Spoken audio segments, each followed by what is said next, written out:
couple days ago, for the first time I ate LSD and reenacted the crucifixion with my church. My parents, both lifelong members, also took part. In the place of Jesus Christ, we put the Savior, our infallible leader. No one ever told me the Savior's real name. In our group of over 500 brainwashed fanatics, I had never heard anyone call him anything other than the Savior. Before that day's festivities began, he called me into his personal chambers. As the guard shuffled me through the door, I looked up and saw him. My breath caught in my throat. The effect the Savior had on people was striking. The Savior sat behind a giant mahogany desk with expensive silver statues of archangels and demons neatly arranged around a stack of paperwork. He continued looking down at a piece of paper, frowning, his brow wrinkling. Then he looked up at me. The Savior had burn scars covering his scalp, the back of his neck, and his arms. Folds of shining keloid scar tissue crisscrossed the top of his bald, scarred head. Yet his face was totally untouched. He had striking green eyes. They shone with a muddy radiance. The color of those eyes reminded me of a swamp filled with hidden venomous snakes, some fetid waterhole that hid bones and rotting bodies. His face was aristocratic and chiseled. He had a small, straight nose with high cheekbones. His chin looked as if it were cut from stone, strong and jutting. His eyelashes looked like those of a camel's. The combination of powerful, charismatic elegance and nightmarish scarring marked the Savior in both personality and appearance. He was the unifier of opposites in the flesh, the Tao, the Brahman, and the deathless self.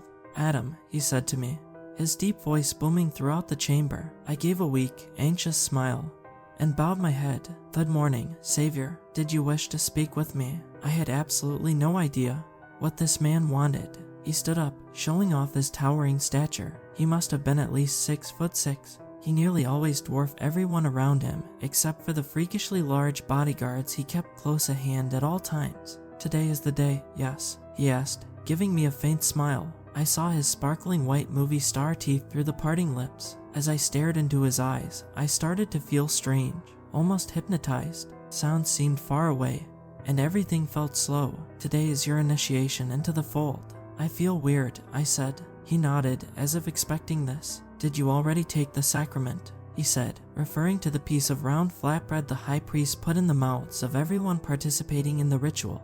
I tried to say something, but my tongue seemed to cling to the top of my dry mouth. I just nodded. "Yes, I see. The sacrament contains a very powerful substance, Adam. It's called LSD. Did you know that God gave us LSD? He sent it at the same time as the nuclear bomb. It was clearly a message to humanity. God said, 'Here is one path I have sent you, LSD, the path to spirituality and understanding of the divine. Here is the other path. I have sent you atomic weapons, the path to annihilation and incomprehensible horrors.'" After the sacrament had taken effect in the congregation, men dressed in the garb of Roman soldiers dragged the Savior out. He had on a purple robe and a crown made of thorns. Rivulets of slow-moving dark blood ran down his cheeks. The soldiers, speaking in Latin and laughing among themselves, looked at us. Their eyes seemed to flash with an inner light for a moment. I wondered if these were actors, and if so, where the Savior had found them. The soldiers went over a rack of torture tools, looking at various screws, bludgeons, axes, and whips. Finally, laughing, one of them chose a whip with vicious metal tips, an ancient-looking version of the cat o' nine tails. He showed it to the others. They grinned back at him, their eerie smiles seeming too wide, their teeth too sharp and numerous. They beat and kicked the Savior until blood streamed from his nose and mouth. His eyes began to swell shut, and they tied him to a wooden stockade. A particularly brutish, large Roman soldier walked forwards with the cat o' nine tails, grinning at the crowd. His teeth seemed to grow longer, sharper, more and more like those of a predator. Now I knew it wasn't some trick of the drug or the light. His eyes really were turning crimson, a strange inner radiance rippling through them. The other soldiers around him began to transform, as well as they tortured the Savior. The whip sliced deep into his back until the bones of his spine and ribs began to shine through the wounds, white and gleaming under all that blood and torn flesh. I looked on in horror. Those bones, so pure and clean under all that mutilation and damage, shone through like sunshine through a parting storm. Finally, after the Roman soldiers had their fill, they pulled the whimpering, bleeding man up to his feet. The Savior looked like a boxer before a knockout. He wavered on his feet, weaving and stepping from side to side, his face a mask of agony. Then he fell. The soldiers laughed, kicking him in the face and neck as he called out for God to help him, to kill him, to make it stop. But no one came. I saw the cross nearby. They dragged him over to it and pulled out the wicked silver nails that would do the deed. The Savior had taught us that the final judgment was near, and that to survive and become gods, we must worship both Jesus Christ and Satan. Not only must we worship them, he said, but we must guide them towards reconciliation. Armageddon was very near, and the only way for the universe to survive was to unify the two long-lost brothers, Jesus Christ and Lucifer, twins born from the primordial Godhead at the genesis of creation. If we could succeed in bringing Christ and Satan back together into one ineffable being, if we could convince them to fuse their divine powers, then we could single-handedly prevent the apocalypse. The Savior called the path to summon angels and demons for power of the process. I had seen the effects of the rites many times growing up. Sometimes the summoned beings appeared in human form, yet their eyes always betrayed their true nature, glowing red or turning black during the sacrifices. Our church never tried to summon Christ or Lucifer directly. They always used emissaries to communicate with the divine.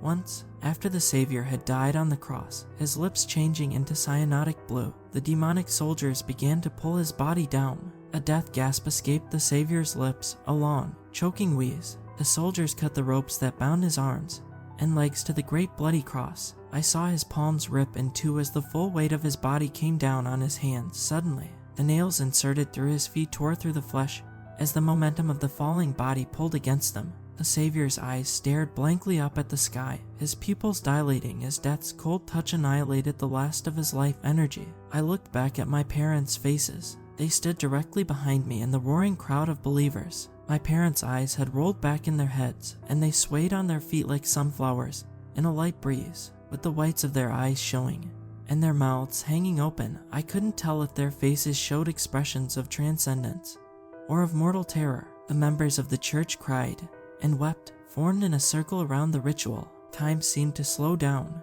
I noticed the way the sky seemed to change colors above us now, flashing with red and orange light. Soon, lightning bolts started to smash into the nearby trees and bushes, twisting and blazing with blinding radiance. I could no longer discern the effects of the drug from what was truly real. The soldiers' faces began to drip and melt, revealing demonic features underneath. Spiraling black horns emerged from their skulls. Pale, bone-white skin glistened on their muscular bodies. Their legs reminded me of those of a rhinoceros, flat and round on the bottom. Their fingers appeared long, twisted, and vampiric with claw-like nails the same color as their horns, shining like jet stone. The demons had shed their Roman garb and human masks completely now. They stood around the Savior's body, mostly naked except for some silver armor coverings around their waist and torsos. I saw strange symbols engraved into the metal, symbols from a language I had never seen before. It looked like no written script developed by humanity. The letters seemed to morph and shift before my eyes as they dragged the Savior towards the cave. They stopped occasionally to kneel down and suck the blood from his wounds, their sharp, serrated white teeth turning crimson. Then they threw him in the cave and rolled the heavy stone in front of the opening. Sometime during the night, after all the members of the church had gone back to the compound where we slept and ate, the stone rolled away from the mouth of the cave. The Savior, now completely uninjured and unscarred except for his previous burns, stepped out. In his purple robe, he could have been an ancient emperor. He had stepped over the boundary of death before and come back, but every time it changed him a little more, ate away at something fundamental like a corrosive acid. But it wasn't until hours later when I found out just how demented the Savior had become over his life, performing these insane occult rituals and drawing forces to our group that he could never fully understand or control. The next morning, the Savior called me into his office. I hadn't slept all night. Whatever drugs they had given me had kept me wide awake. I saw shadows morphing into silhouettes of people, trees reaching out with arms like an octopus, clouds forming together and breaking apart in the blink of an eye in rapid patterns. As I sat in bed with my eyes closed, I kept seeing those grinning demons wearing the mask of ancient soldiers, speaking in perfect Latin.